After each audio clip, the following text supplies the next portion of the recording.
And lap after lap of lead swapping with the youngsters, Tim Steele and Jeff Purvis. All that was Thursday, right here at Pocono Raceway. A rehearsal, if you will, because today they're going to do it all over again.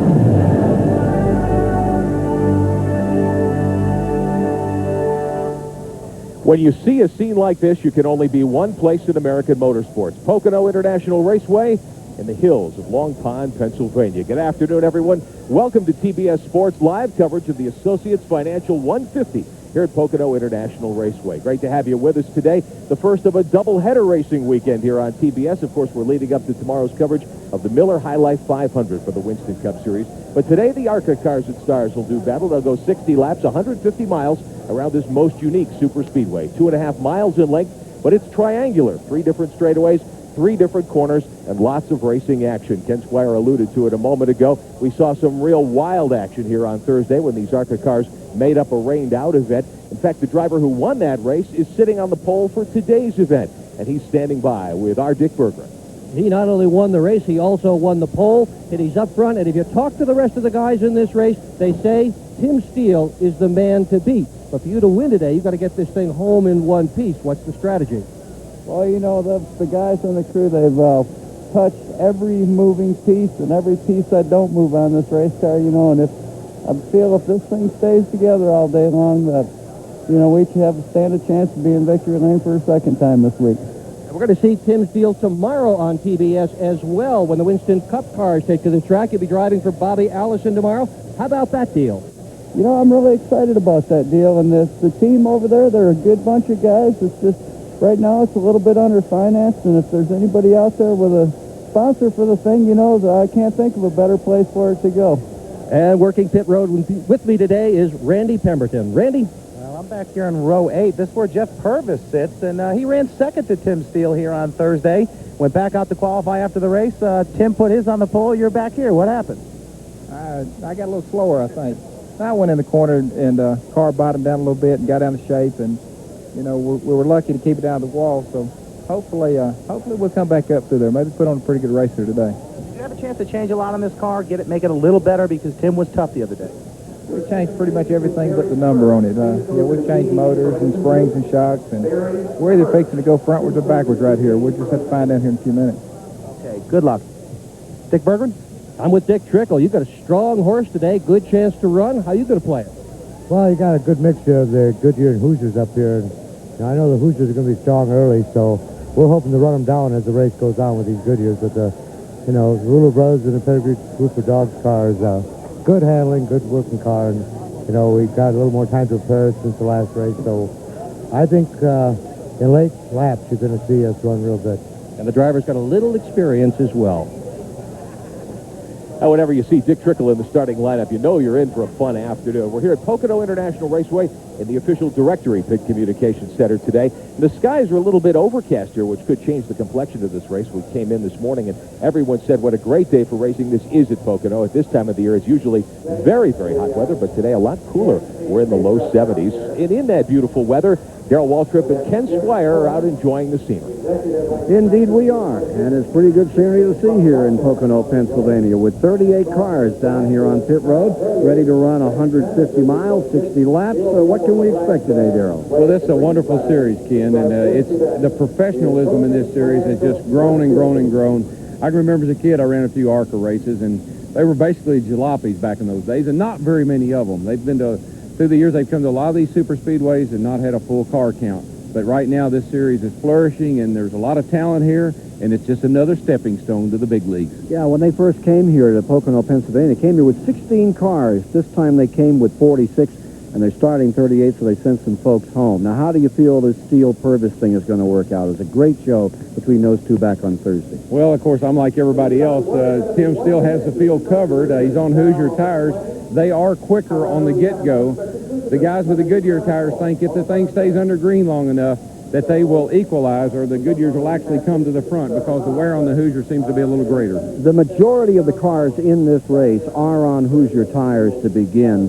There are a few, and it's a scant few that they're going to start on Goodyears. Yeah, and that's very rare. I mean, it's been the other way around most of the year. Most everybody's been on Goodyears and a few cars on Hoosiers. But Hoosier has done their homework. They were here a few weeks ago. Didn't do very well. They're back this weekend with a fast tire. They're on the pole in the Cup race. They're going to be tough.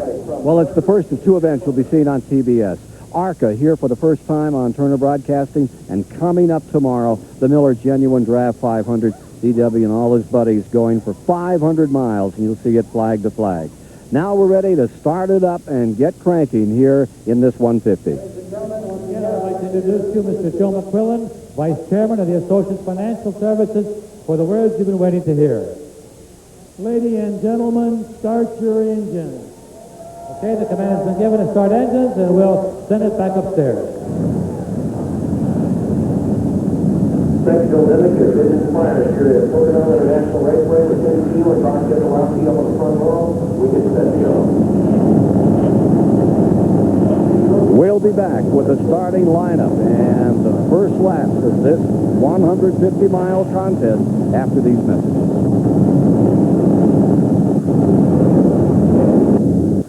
150-mile, 60-lap contest, and let's take a look at the starting grid, the Haviland starting grid for today's race. On the pole, winner of the ARCA race here on Thursday, Tim Steele. And right beside him, a five-time winner here with his Chrysler car, Bob Keselowski. In row 2, it's Gary Bradbury, winner at Pensacola this year, and the 92 ARCA champ, Bobby Bowser, current point leader. Row 3 is L.W. Miller. He's just 20 years old. And then the veteran Dick Trickle alongside.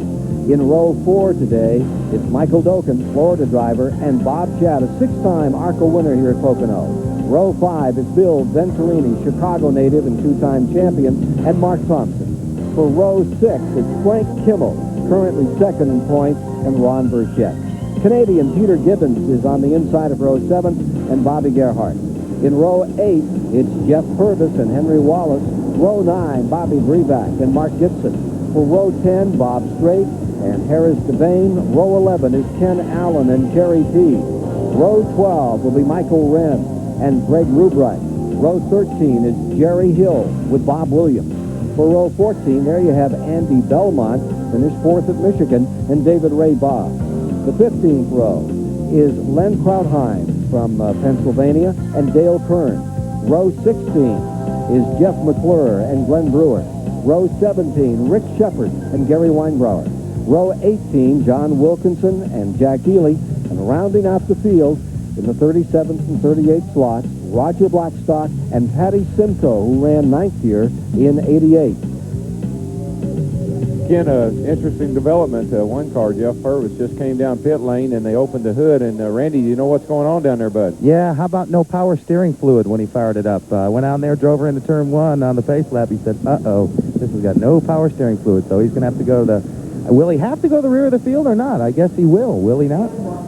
I would think he would have to go to the rear of the field. You know, he said in the opening, and they changed everything on the car, motors, springs, and everything. They must have forgot they had the fluid back to the steering. It's a tough break for him. He had poor qualifying. He got a little nudge out of it there in the corner and fell back. He qualified well on Thursday, but not this time around. No, that's a fast car. Take a look at the track itself here. 2.5 miles. Big tri-oval. That long main straightaway. 3,700 feet. Into that 14-degree banking. Then you go down the Long Pond straightaway. 3,055 feet to that 8th-degree corner over the tunnel. Very tricky. And then, Darrell, the one that really matters the most, that big, flat, 6-degree bank up here. Yeah, I guess what I ought to say, Ken, is coming through the tunnel turn, across the short chute, and getting into turn 3. I mean, that's all key. And that's what makes a fast lap around here. But getting off of turn 3 into the front straightaway, that's the ticket. 17 Chevys, 8 Fords, 6 Olds, 4 Buicks, 2 Pontiacs, and 1 Chrysler getting ready to go. We'll be back in a minute. Automobile Racing Club of America, ARCA, ready to strut their stuff. And immediately, Tim Steele just pulls right out and drives away from the rest of the field. 3 wide as they head into turn 1. Up on the 14-degree banking with Steele out in front. Steele car is just amazingly fast. He did that here on Thursday, and looks like he's on his way again. 7-8 car length advantage. There you see Kozlowski in that second spot with the Winnebago Chrysler. Holding right on the third is Gary Bradbury. Bowser stays there. Bowser fighting with Kimmel in the points of the Automobile Racing Club of America. Big schedule for these people.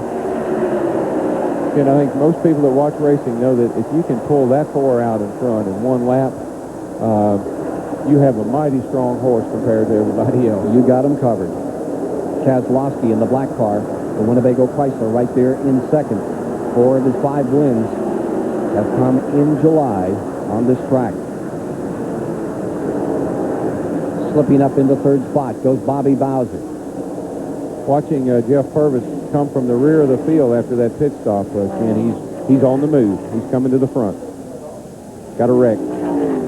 Problem down here in turn number 1, big time. One car all the way around, and they're trying to duck, taking evasive action. It's the 02 car that has slid and banged into the wall. Frank Kimmel.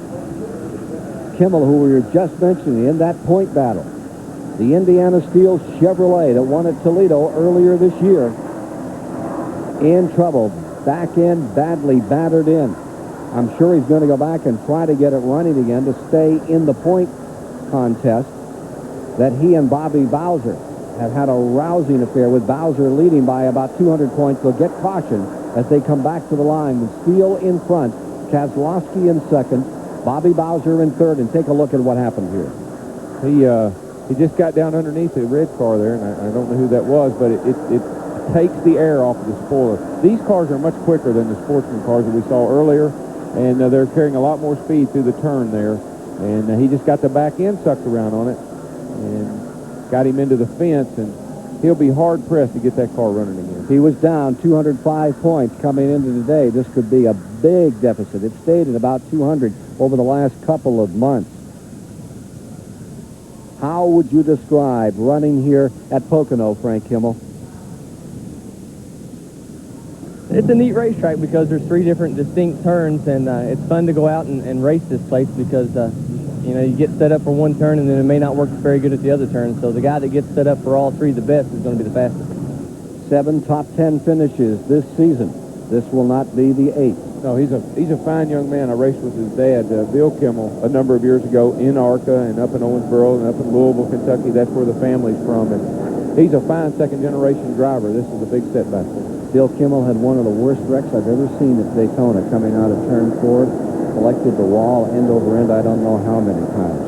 It was the ARCA series has a great tradition, and back to the days of John Markham. John Markham, Silver Dollar John, always had a pocket full of silver dollars. He was a wonderful man. When he had his Daytona dinner with hamburgers, he gave everybody silver dollars. Here's Rick Benjamin. Well, Ken, we're taking a look at the MasterCard race analysis today. Drivers running for nearly $150,000, 38 cars in the starting lineup, and as we told you, 150 miles our race distance.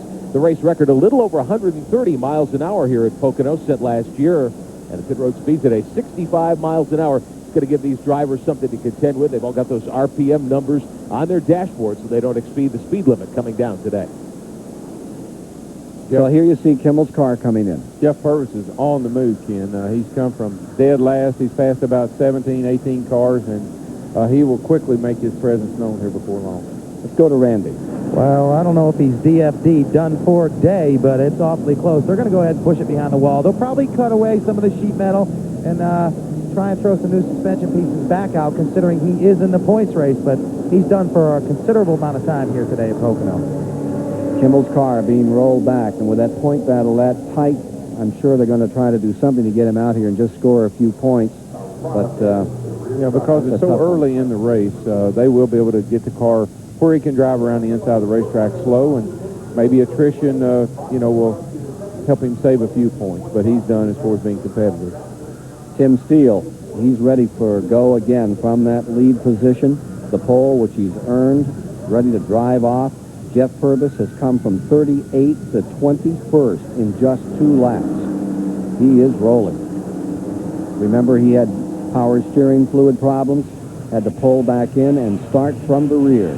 There you see how they run in the Associate Financial 150.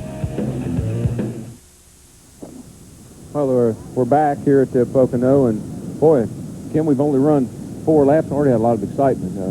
Kimmel, our point man there, he's got in trouble, and Purvis was in trouble, and I tell you, this is going to be an exciting race. Too much excitement for Frank Kimmel on the start of this thing. 205 points behind in the points coming into today, and now he is really hurting. We'll be following that story in the garage area. Let's go to Dick Berger. I'm with Frank Kimmel. Frank, what happened up there? Well, I think I just got in the turn there. With cars, we've been fighting it all week, and just got in a little bit deep, I guess, and broke loose on me and went around. You're okay?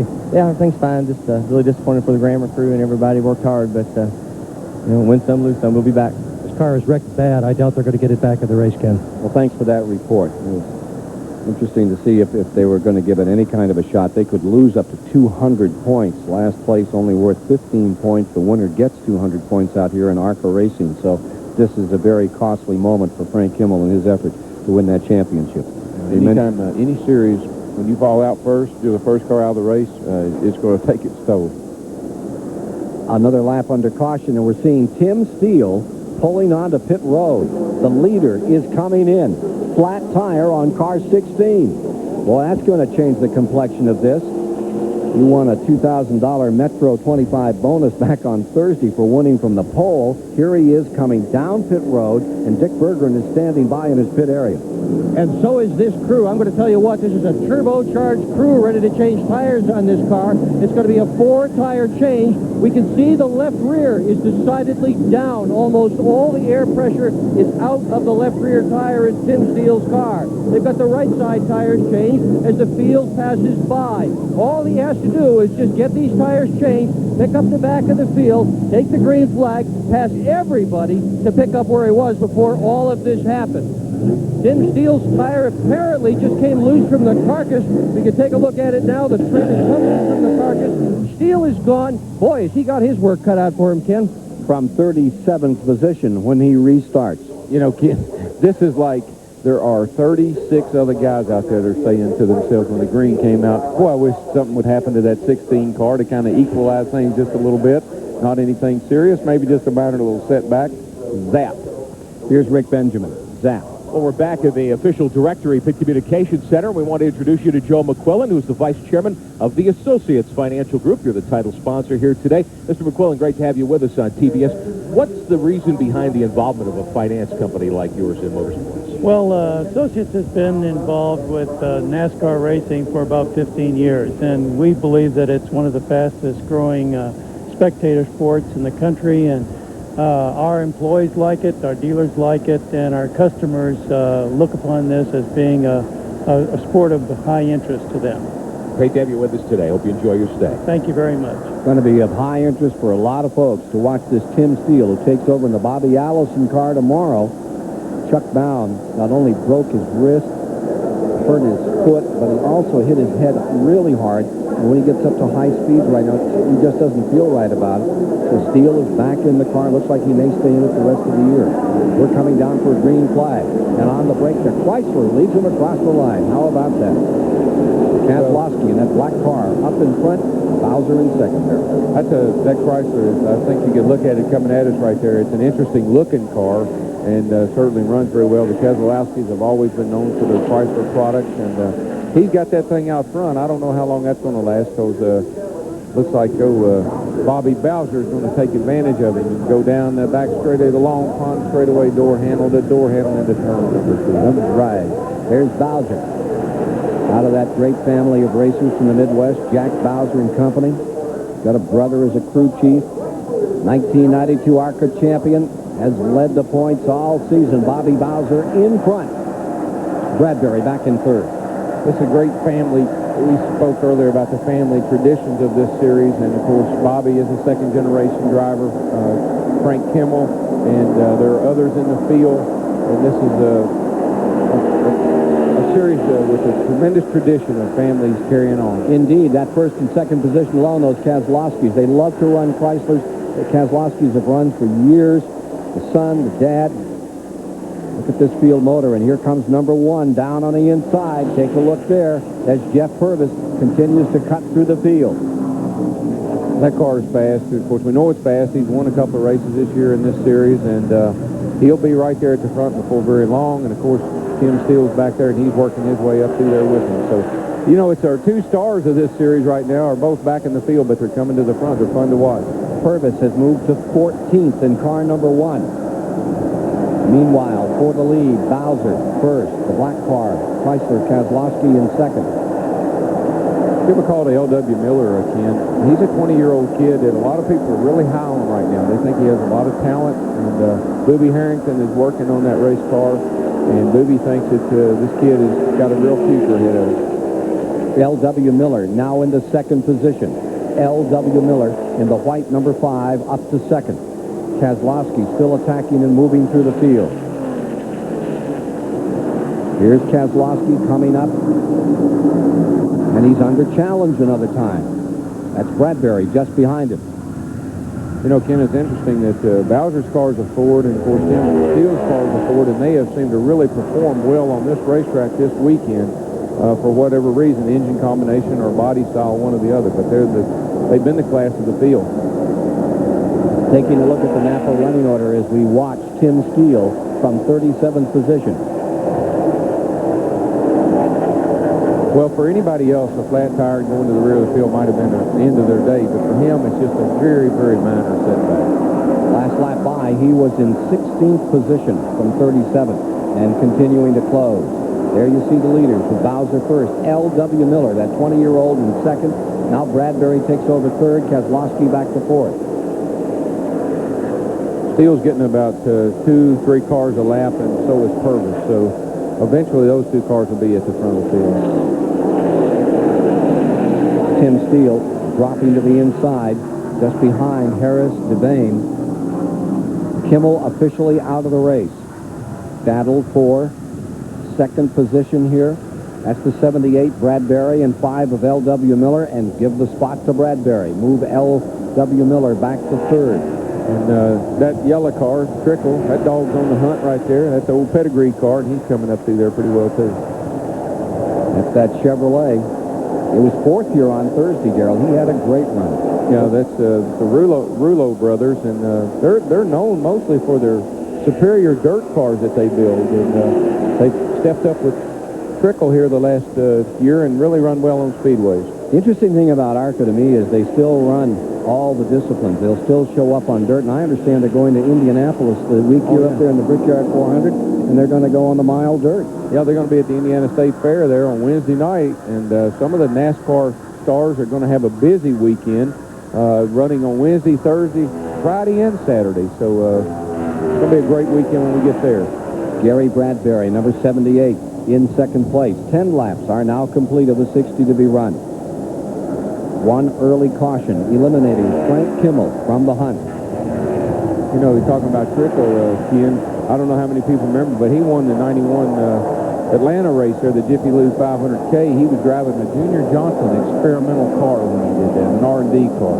So Trickle has so much knowledge and experience. A lot of people like to put him in their cars for that type of situation, R&D situation, because he's good at really working things out. That's the yellow car you see there just coming up. Dick Trickle started his first ARCA race back in 1969. And I kind of like having a dog food for a sponsor. I think that's kind of neat. How are the dogs? Chrissy's fine, and Ben and Molly are fine. Everybody's doing good right now. Cecil B. DeMule he's had a little problem, but he's on recovery. The Rouleau brothers, number 39, won on the street course back on July 3rd at Des Moines, Iowa. Had Scott Lagasse in the car at that time. Here is Trickle. And take a look at just who's behind Dick Trickle in third spot. There is young L.W. Miller and Kozlowski right with him in the 29, the Winnebago car. The 6th spot remains Bill Venturini. Remember, he was off last year. He moved down from Chicago. Tiger Tom Pistone working with Venturini this year. And getting moved down from Chicago, his native territory, to Charlotte, really cost him a season, and he's still trying to get back up to snuff. Yeah, of course, all these guys are like every driver in the country. I don't care what series you're running. You want to be in the Winston Cup Series if at all possible. Kozlowski, he started a race here in June. His Winston Cup debut was in Jimmy Means' car. He didn't run very long. He lost the motor, but he certainly has the talent and the ability to make that move. Here's L.W. Miller in fifth, and right behind him and closing up fast is car number 1. Jeff Purvis is out there on the hunt. Purvis rolling up through traffic. He closes down, comes right in behind the number 25, ready to give a shot to Venturini. Looks like he had him loose there for a moment. Maybe he heard you. I think he gave him a shot, Ken. Roger Blackstock goes a lap down and into the main straightaway. Here's Venturini, twice ARCA champion, coming down, and with him comes Purvis. Ken, as you get closer to the front of the field, the quality of the car goes up, the quality of the driver goes up, and it becomes more and more difficult to just blow by people like you do from the back. So you can make your way up to the top 10 or so. Kozlowski pitting. The Chrysler is on pit road. Remember, he'd started in second, had been running up there in those top positions. Now he's on pit road. And look at Venturini give car number 1, that Phoenix Racing Group, all they can handle. Purvis is up to him but can't get by him. Car number 12 pulls onto pit road. We saw that car getting lots. Roger Blackstock in trouble. You know, Ken, there's been 18 ARCA races here at Pocono, and 2 guys named Bob have won 11 of 18 of them. Well, there's the Chrysler. Bob Keselowski and Bob Strait. And that Bob Keselowski right there is in a heap of trouble. Bob Shack, I should say. Plug wire, they say on that car, Darrell. Bob Shack, that number 75. You're going to hear from him before the day is over. The 21 car, Bowser in front. The 78 car, Bradbury second. Ford and Chevy 1 and 2. Well, Bradbury's an interesting kid too. He's had a pretty tough year, but he's won a race, and he's running awfully well right now.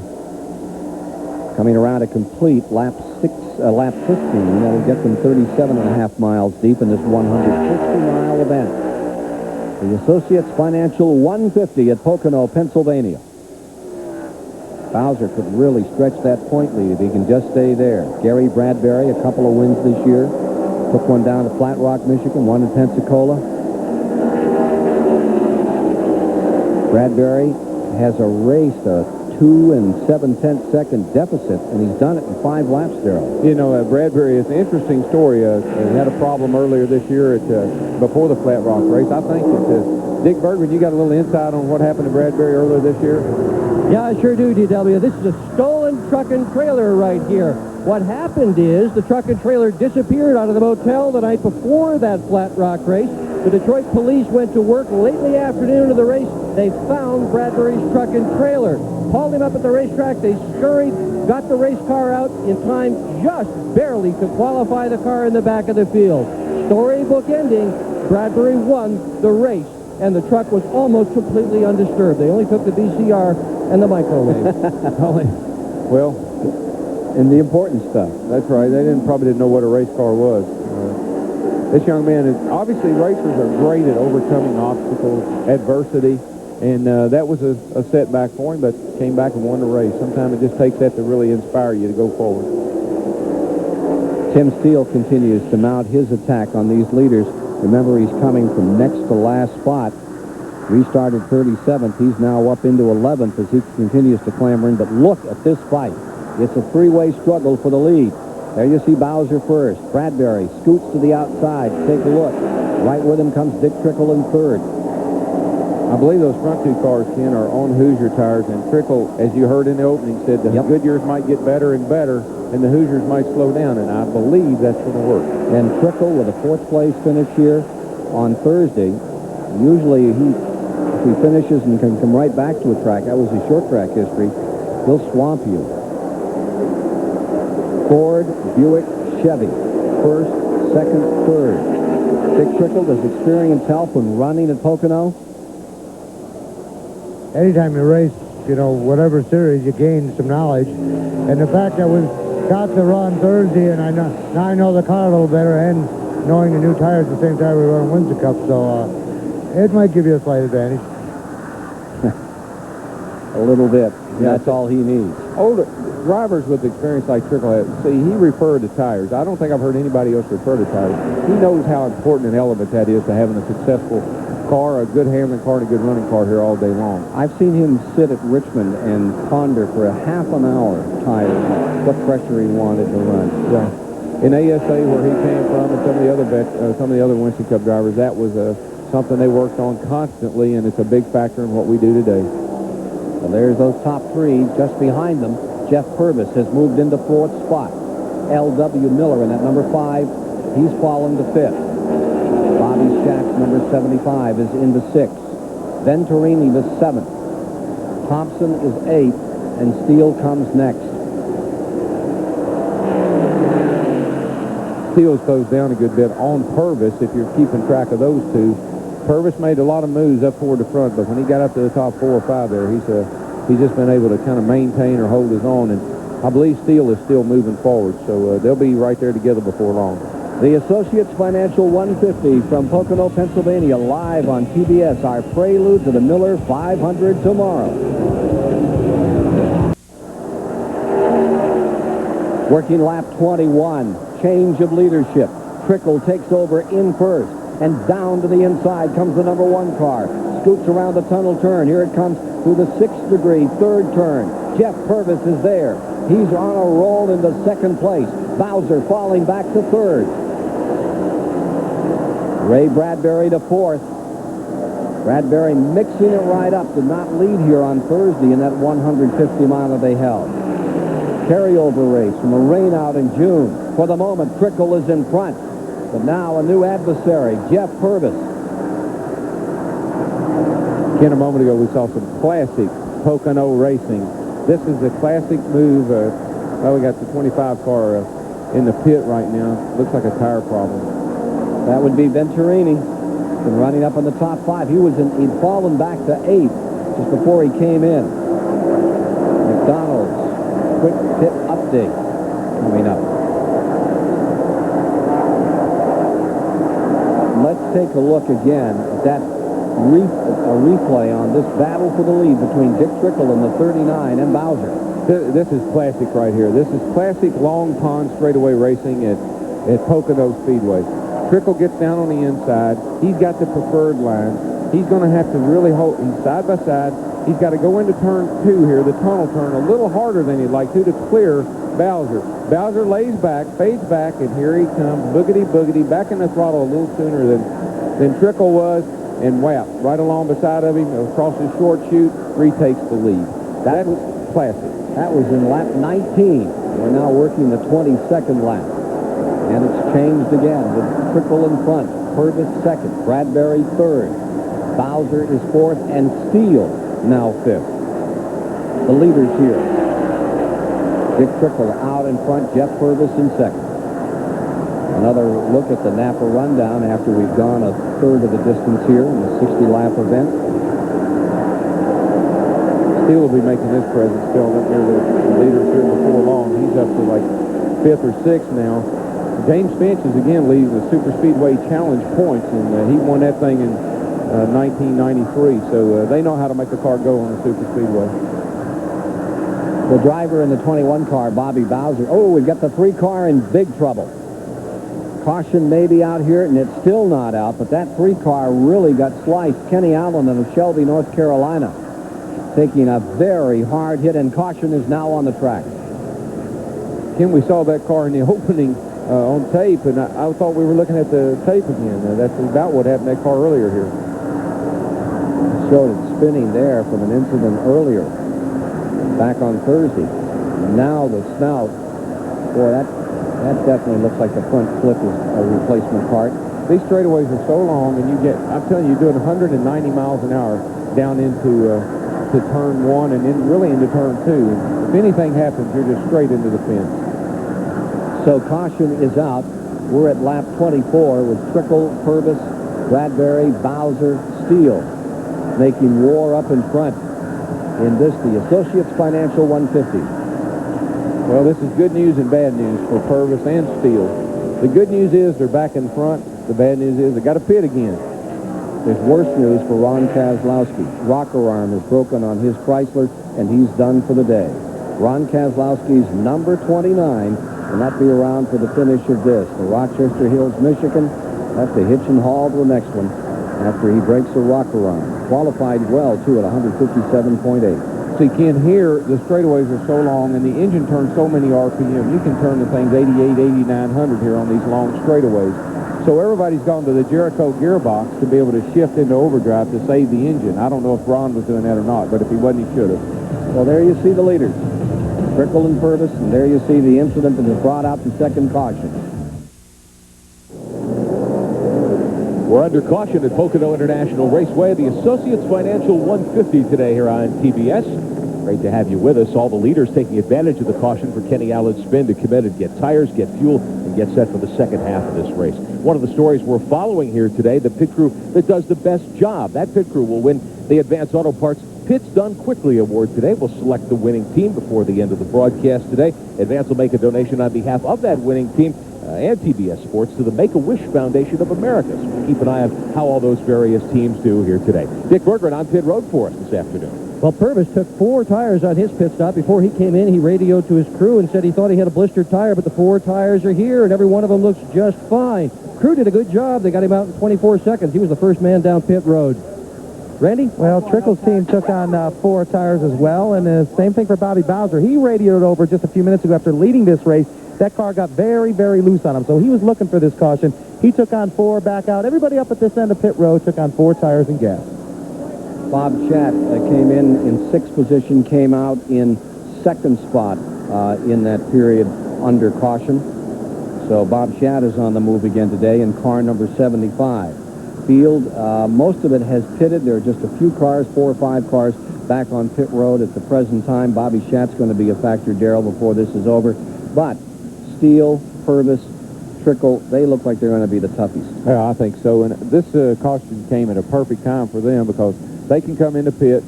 They needed to get the tires on the car they started the race. They need to get those off and look at them. You heard Purvis say he thought he had a blistered tire. That's a mindset a driver has. They thought they may have a problem with the Hoosier tire when it started today. It was a little bit soft, but they got them off. They look fine.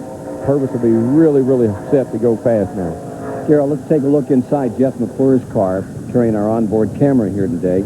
There's Jeff. As he settles down, gets himself ready for some more action in car number 89. 4 top 10 finishes for Jeff McClure this year, and he's currently 5th in points. We'll be back to follow this story through the day in this 60-lap, 150-mile contest. We're at lap 27 of 60. We have a couple of new leaders. Jack Ely in car number 90 is leading for the first time in his career in an ARCA race. And we have Gary Weinbrower in 2nd spot. That pushes Jeff Purvis back to 3rd and Bobby Schatt to 4th. And you're riding with McClure in this car that keeps on running and running and running. Jeff McClure is a fine young man. He drove my car for me out in Texas last year, helped me get it set up while I was in Atlanta racing, and I went out there and I won the race thanks to Mr. McClure. And he's got a good future ahead of him, too. Good kid. So we're getting ready on a restart here very shortly. Get ourselves back underway. There you see that Bobby Schatt car. Steele in the 16 is a relatively slow 33 and 9/10 second pit stop. And Tim Steele is all the way back at 24th, so the drama continues. Well, it's that kind of day. Looks like it'll be that kind of day for Tim. He's got a fast car, obviously, and he was a class of the field. Obviously, everybody said so, but here he is struggling. Getting ready. Turn him loose another time. Car number 90 will show as your leader as he comes to the line. The first time that he's been under green. White green numeral car of Jack Ely out in front. Jack Ely is from Bethel, Connecticut. Canova Construction Buick has the advantage for the moment. Doesn't take long for that car number 1 to find him. And coming out of turn number 1, that one's over. Jeff Purvis is back in the lead. Yeah, Purvis, with Steele having his problems, Purvis isn't going to have much of a challenge right now.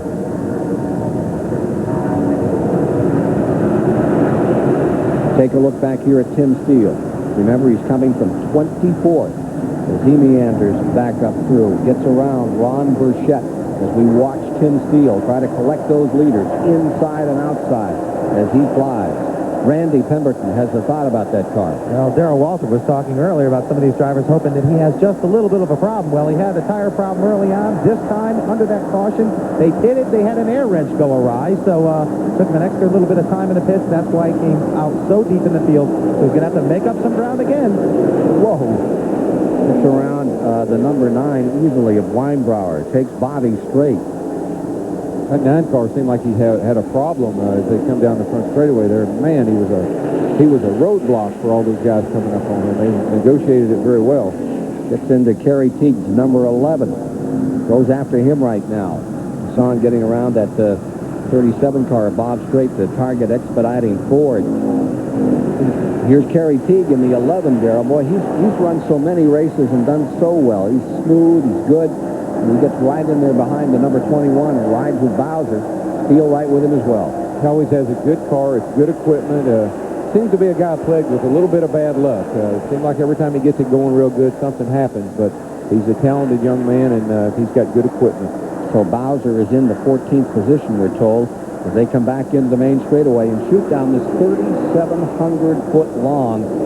Big enough to land a plane or two. Look at the 66, clip right down to the inside. Mark Thompson from Georgia staying right with him. Well, that was a bold move by Steele. He kind of whooped out a line and jumped down in behind Bowser as they tried to go by Kerry Teague. That was one of those Pocono moves you can get away with. There we go down the back now, folks. Keep an eye on this. This could get 3-4 wide right here, and that's not always good.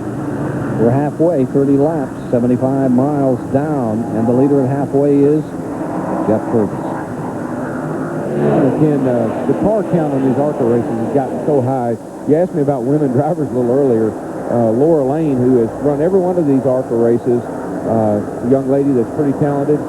She didn't make this race. It's the first race this year she hadn't made, and she had a bad qualifying run.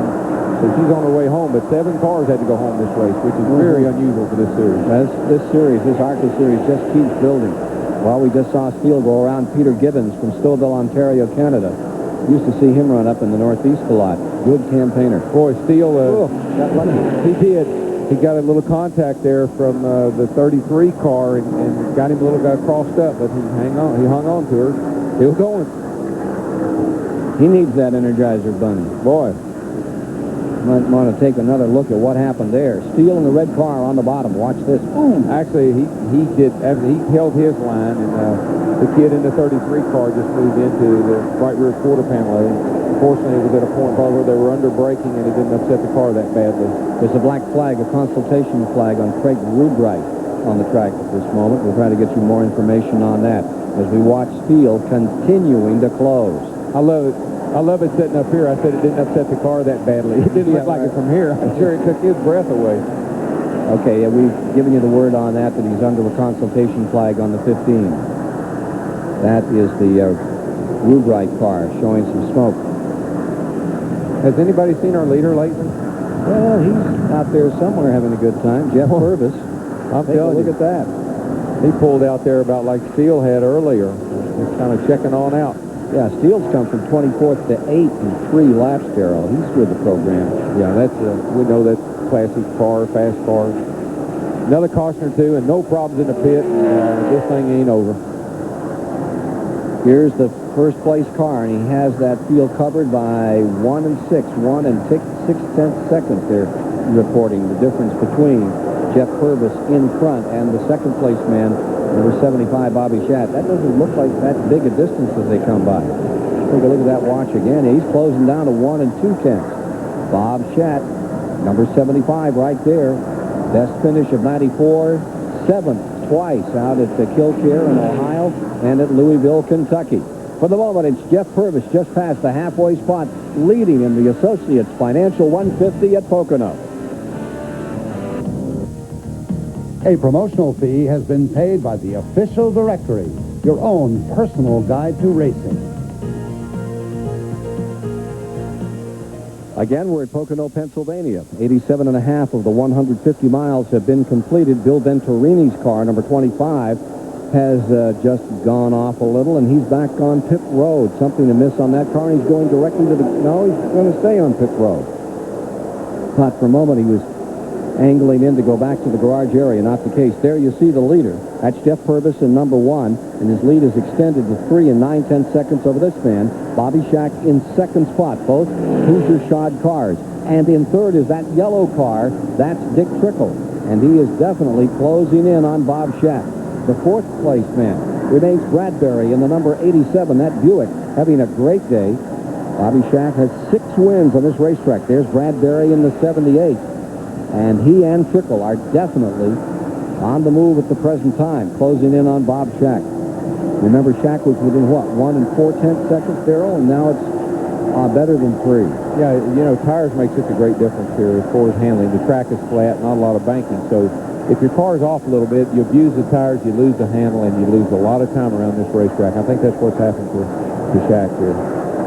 Dick Berggren standing by with a guy who's got a lot of pressure on him for tomorrow, but enjoying this afternoon is Buddy Parrott. And Buddy Parrott prepares the car that Rusty Wallace will drive here tomorrow afternoon. You'll see that car on TBS. Buddy, what are you learning this afternoon that'll help you tomorrow? Well, you know, that other brand of tires qualified awful well up here, and you know, we're just taking a good look at it. These cars aren't quite as heavy as our cars, so, you know, but they aren't having any tire problems. You know, there's 51 cars leading the race right now, and he's on Hoosiers, and but we're going to take a good look at it and watch them till the end of this race and make our decision, you know, about having to put fresh tires on at a certain time, you know, and keep that old back door closed so we can win a race. These guys in the garage area today, the Winston Cup guys, are all watching this race today, probably with more interest than ever, because Hoosier did qualify in the first 4 spots for our race tomorrow. And, of course, tires are a big, big concern. And as I said, this is a track with very little banking, and the tires do get abused here a lot. 32 of the 46 drivers entered in that race tomorrow have raced here in this ARCA series. Here's Trickle that started back in 69 in the series. Then he's moved up and right down to the inside. There goes Bradbury under Bob Shack. So Shack has dropped back another spot. That puts him to 4th, and it puts Bradbury to 3rd, leaves Trickle in 2nd, and Jeff Purvis is out in front. Bob Strait has retired, motor gone. He was 4th in points coming into today. You know, Jeff Purvis, after running Thursday's race, are you going to make any changes to your car? We're going to basically make the few changes in the car that we saw during the race we needed, and just go from there. The tires, I think it's going to be a little bit softer. The only thing that we're looking at here is that Tim's going to be running on the same tires. But hopefully, I mean, we're not going to give up by any means. We're going to try to make up the difference.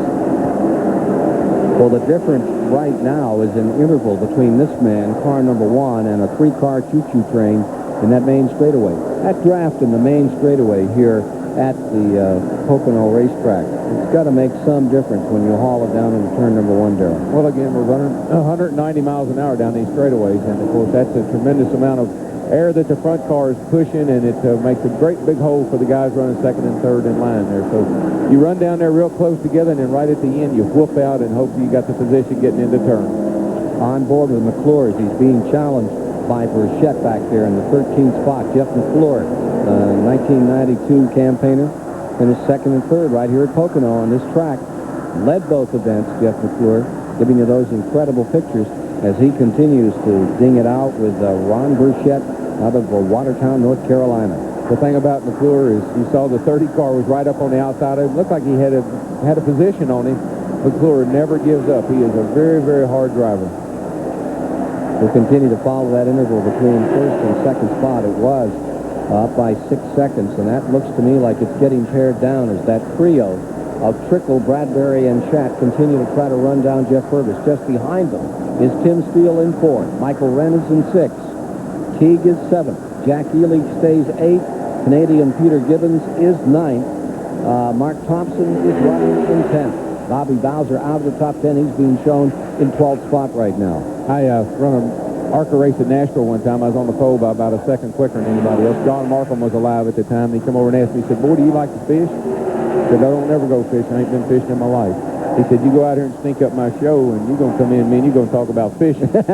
If he was here today, Purvis would be coming in and talking about fishing. That's right. He used to fold his arms and stand down in turn 1 in the old days, and everybody knew that was the time they better make it look like a race. Look at Tim Steele in that red car. back end of that picture, definitely closing in on this trio. Second spot, Trickle. Third spot, Bradbury. Fourth, Chat, and then Steele right there within about 15 car lengths. You know, these guys up front here, Ken, the one car has a Runt Pittman engine in it. That car right there, the 16 car, has a Robert Yates engine in it. A lot of these cars run Winston Cup engine builders' engines in their cars. So there you see the standings after 39 of 60 laps running back through the field for you. And look at Steele continue to close ground. He was fifth here in 94, 93, 4 winners here. Tim Steele.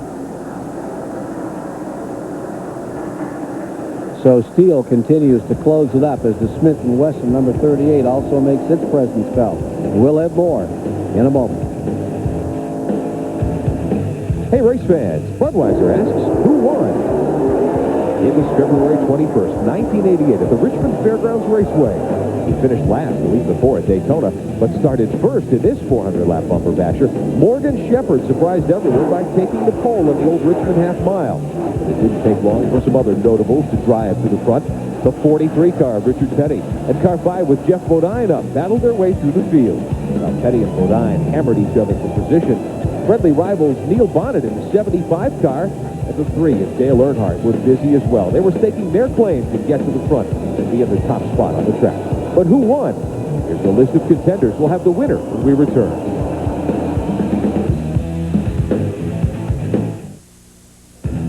If you chose Neil Bonnet, you're right. Here's how the event unfolded. After the astonishing pole win, the 97 car, Morgan Shepherd, found the going tough. Going to see him slam the wall now in front of the 7 car of Alan Kulwicki. From there, it was an uphill struggle for Shepherd. Morgan wound up 16th in the final rundown. Shepherd wasn't the only driver with his hands full. Dale Earnhardt was busy, too, trying to hold back the charge of King Richard Petty. The 2 great stock car champions held a ferocious battle up front. There's Petty with Earnhardt and Bill Elliott. But they couldn't see that Neil Bonnet in car number 75 was just driving away with the race. After leading for 141 laps, Bonnet was on top, getting the checkered flag, picking up his 17th career Winston Cup victory at Richmond. Who Won is brought to you by Budweiser, the king of beers, for that clean, crisp, cold taste. Here at Pocono, Pennsylvania, who's going to win is the issue with Jeff Purvis, a 5 7/10 second advantage of the car number 16, Tim Steele. And that's now 5 4/10. But with 14 laps remaining, doesn't look like there's enough time for Tim Steele, unless there's a caution or anyone else, to deal with the guy who finished second here back on Thursday, Mr. Purvis out of Clarksville, Tennessee. Yeah, well, Purvis is doing an excellent job, and today the race was won in the pits. He got a better pit stop than Tim did still. You know, Purvis, he'd only led 27 laps here up until today, and this hadn't been one of his best racetracks. But today he's on his way, and Tim Steele led 91 laps here. So Steele has the advantage as far as performance goes, but right now the car that's got the advantage is the man with the number 1 position. Take a look, Darrell, at the relationship between first and second. Jeff Purvis, who already in 94 has won at Talladega and Michigan. And we're looking back here to Tim Steele and keeping track of that interval. And remember, Steele has moved around Trickle, Schatt, and Bradbury and is now pulled away. And it's down to 4 8/10 seconds. That's a big hop. He can do it, Ken. For first, I didn't think he could. I didn't think he had that much left in the car. Either Purvis has been a little too conservative, or he's slowing down that much on his own. Right now, though, Steele is closing up fast, and he can do it. He's got time to do it. Getting about 0.6 of a second a lap at the present time is car number 16, Tim Steele. There you see Trickle back in third. The thing that'll help Tim Steele is he's starting to see Jeff Purvis. Any driver worth his salt, once he sees the guy he's chasing, he picks up. It's like a rabbit out there. And he sees that one car, and he wants him badly, and he's going to pick up just a little bit more every lap. So if you're the leader and you want to go faster, what do you do? Don't look back.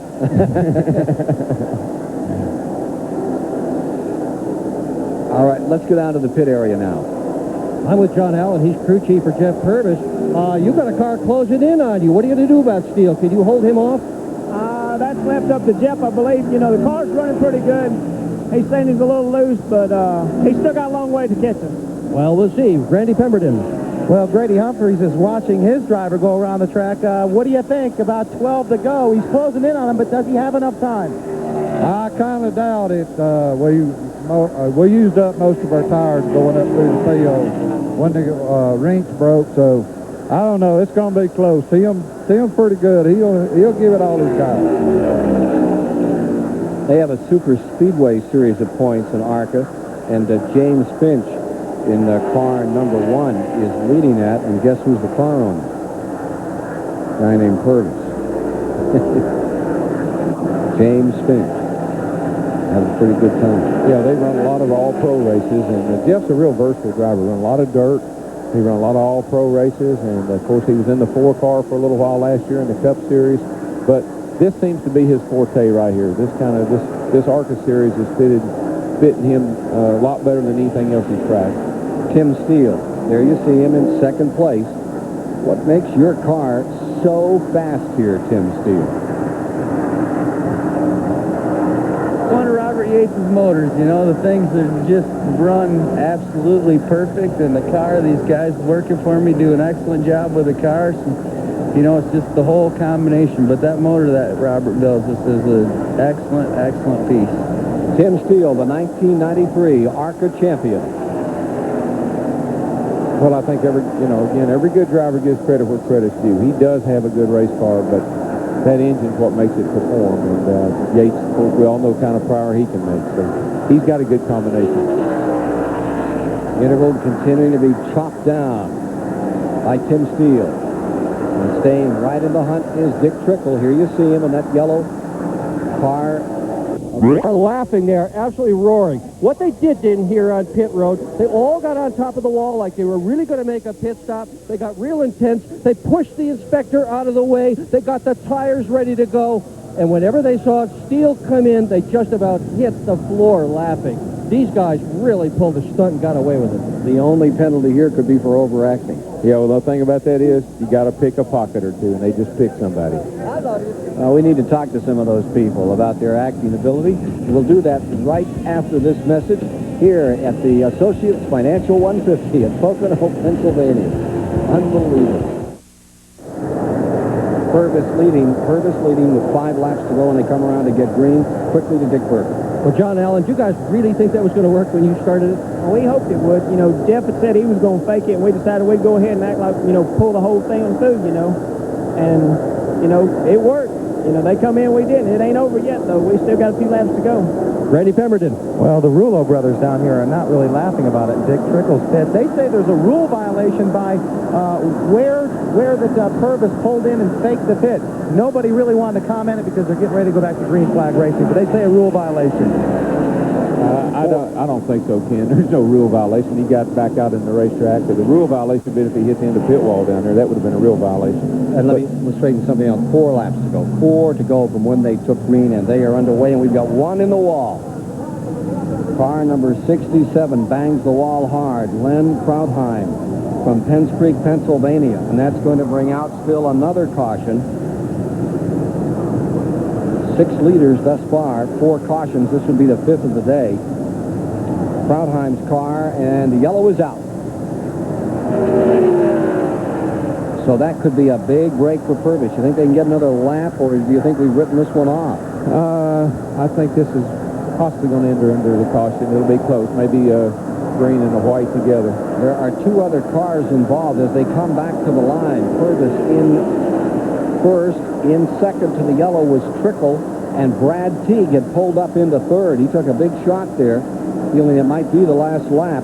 There are 2 other cars involved in that incident. It looks like number 30, Ron Burchett, and perhaps the number 90 car, Jack Ely of Bethel, Connecticut, that we saw earlier. There's where it begins. Those other 2 cars slid down to the bottom of the track in the grass together while this car was spinning up against the wall. Krautheim's number 67 getting a little tag from car number 30, Ron Burchett. And Burchett comes down. And you don't see it in that picture, but in the one before, you could see him in the 90 getting in contact and landing on the inside of the track. what happens a lot of times, Ken, on a restart, you pick up a lot of debris on the rubber on the tires, and a guy that's not really experienced on the speedway won't know to really clean those tires up well, and he'll get down to the first turn, and the car just will not turn with him, and he has to get out of the throttle, and somebody rams him. I may have said Brad Teagan. That's Kerry Teagan. Kerry, yes. That's Kerry Teagan, the number 11, that made the good move on that restart to get himself into third position. So, another lap under caution. They're working lap 58 at the present time. Be touch and go as to whether or not they can get this thing turned loose under green to give us another shot at the race. They double filed them as they came down, Darrell. Yeah, in cup racing, a 10-lap rule is everybody stays single file. So in this series, they still are allowed to double up. The lap cars are, just everybody has to stay in the lane they belong in. All right, the great fake continues to be the story of the moment. Here's Dick Bergman. Ken, I wish I could tell you some of the stuff that's going on over the air here between Tim Steele and his crew, but I don't think the FCC would let me use language like that. Meanwhile, Trickle's guys are really serious, John Allen. They're saying that it was a rules violation that you guys faked that pit stop. How about it? Was it? I don't know of anywhere in the rules it is, you know. And the thing about it is the lead car can follow the pace car as long as you don't pass the pace cars. And my understanding is he's fine. Okay, they say it's okay down here, but I would be surprised if they'd say anything else. Well, let's ask the judge. No, that's a legal move, and if you got snookered, I mean, everybody in the field's probably feeling the same way. I wish it was a rule violation, but the winner's trophy today, folks, is going to come in the shape of an Oscar. It's going to be a little bit different this weekend than in the past. No big loving cups, no big trophies, just a nice little Oscar for that performance. It sort of covers up the great performance that Purvis made here, coming from 14th position, fighting his way up through the field. All they're going to remember is how the pit crew absolutely put one over on everybody else. You know, it's gotten to that point where the last few weeks, and I have to give Ray Everham and his guys the credit.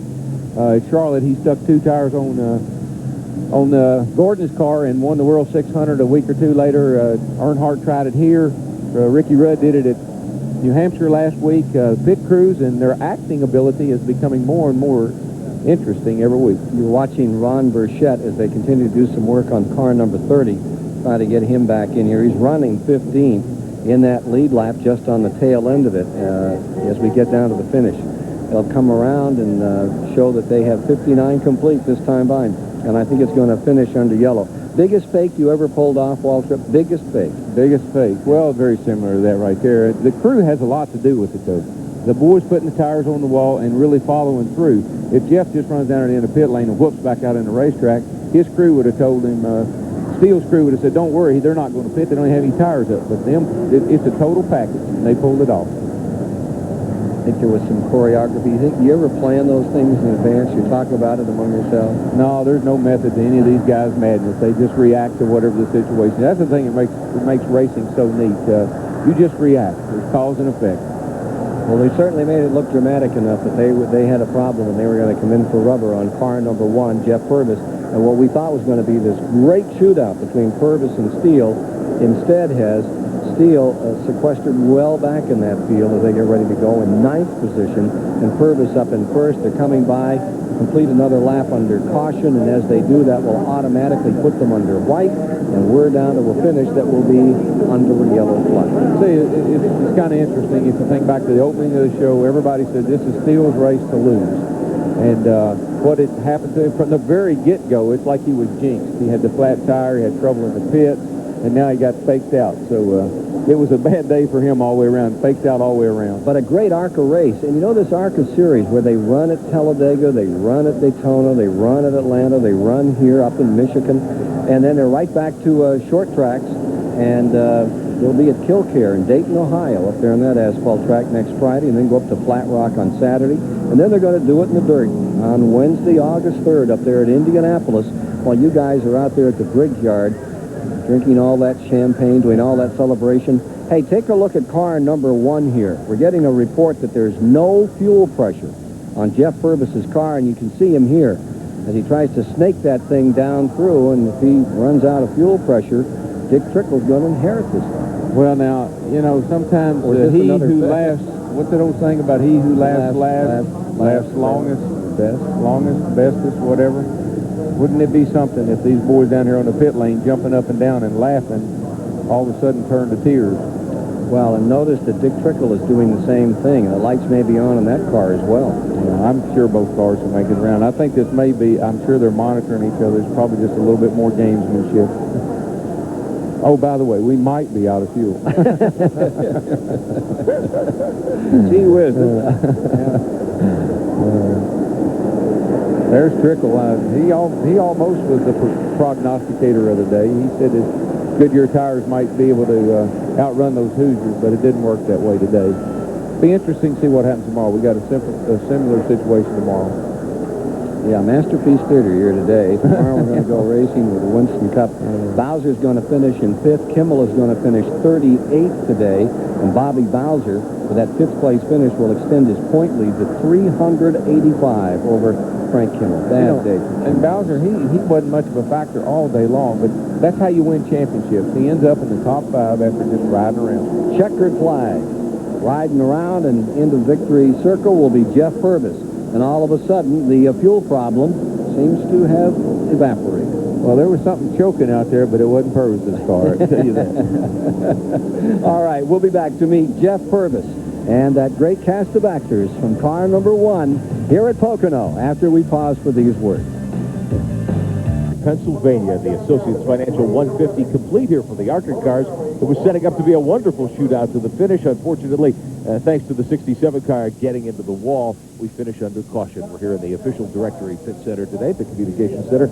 I'm Rick Benjamin. Good to have you along with us today. Hope you can join us tomorrow afternoon. Darrell Waltrip is going to leave our broadcast booth, go get his driver's uniform back on, and get ready to run some practice laps in his Western Auto Chevrolet. Tomorrow on TBS at 1 o'clock, the Miller Genuine Draft 500. Ken Squire will have the action, and Darrell will be on the track. And DW, we wish you well. Kenley, quite a finish today here under caution. It was indeed. It had all kinds of different activities going on here as we got down to it. Darrell, what about tomorrow? You're going to come out to 26th position. How does this race look to you, the 500, the Miller 500? Yeah, our car is a lot better than the 26 that we qualified, Ken. I didn't get a very good lap in when I qualified, so we're going to be up front. I'm sure run well here last race, and we'll finish. We're going to be up there in the front again. But you're going to hear the same things tomorrow you heard today. Fuel mileage and tires. That's going to be the conversation. Go up and down pit road, they're going to be talking about how far can DW go on fuel and how long will the Hoosiers last. Yeah, and perhaps the art of magic and fakery on pit road, and if anybody can do it, here he is. I got a real preview here today, so I'll have to work on that. Thanks for spending some time with us. My pleasure. Love doing it. All right, let's go down to the Purolator Victory Circle right now and meet Jeff Purvis. Jeff Purvis out shaking a few hands, receiving some accolades. Wow, a little scared at first. You had to duck onto pit road, put some fluid in the car early on. We didn't know if you get back to the front or not, but you came right back through nice and easy. Yeah, we changed motors this morning, and the car really ran good all day long. I knew when I went down the first straightaway that I had a little bit better motor than I had the last time, and you know, the car just worked perfect. I think my car owner, James Finch, he told me all day I was going to run second all morning. I think that made me mad enough to go out and run a little bit faster. How about the fake out? You coming down pit road didn't come. The crew enjoyed that one quite a bit. Surely he didn't go for that. I don't think he went for that. He might have needed tires, or he might have needed gas. I don't really know, but surely he didn't go for that. Okay, congratulations to you and your entire team. Great run today. Thank you. I appreciate it. Dick Bergman? Well, we're going to find out if Tim Steele went for it. Did you get faked out when you came down pit road?